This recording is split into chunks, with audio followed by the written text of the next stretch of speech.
Om Namaste.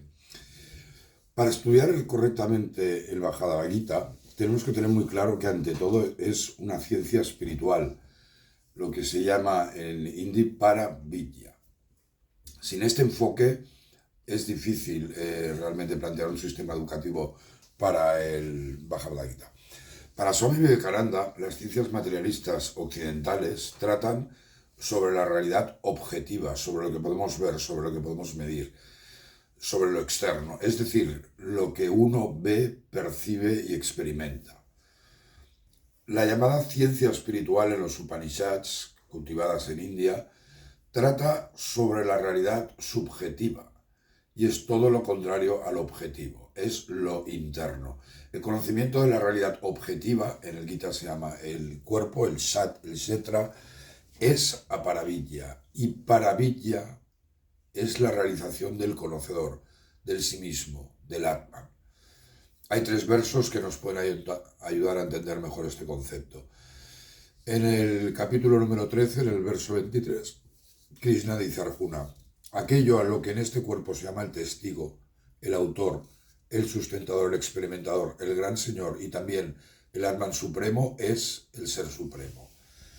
En el capítulo 18, en el verso 3, encontramos lo que comentábamos del cuerpo. Y Krishna dice a Arjuna: y entiende que yo soy el conocedor del campo en todos los campos, y el conocimiento del campo, y el conocedor del campo. Yo afirmo que ese es el verdadero conocimiento. Y recordar que el verso 29 del capítulo 6 del Bhakti nos lanza un mensaje precioso. El hombre centrado en el yoga ve a todos de forma imparcial, viendo a Atman en todos los seres y a todos los seres en Atman. Es decir, Oriente ha cultivado la ciencia de Paravidya, mientras que Occidente la ciencia de Aparavidya. Recordar que Swami Vivekananda tenía la visión preciosa, y que algún día Occidente tiene que ser consciente de la potencialidad de esta idea, que es aprovechar la fortaleza de la ciencia occidental con la ciencia espiritual o espiritualidad hindú. El Bhagavad Gita es ante todo Moksha Shastra, un libro de liberación y autoconocimiento. Es, en definitiva, el estudio de la ciencia del alma, de nuestra parte inmortal.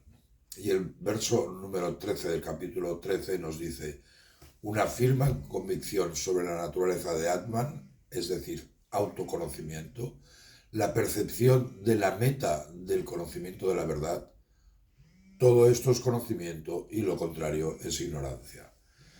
Por tanto, el estudio online del Gita como Paravidya, como conocimiento superior, requiere de una metodología diferente al estudio de cualquier otra materia. A Paravidya, como va a ser la economía, el diseño, la ingeniería e incluso las asanas. Muchas gracias.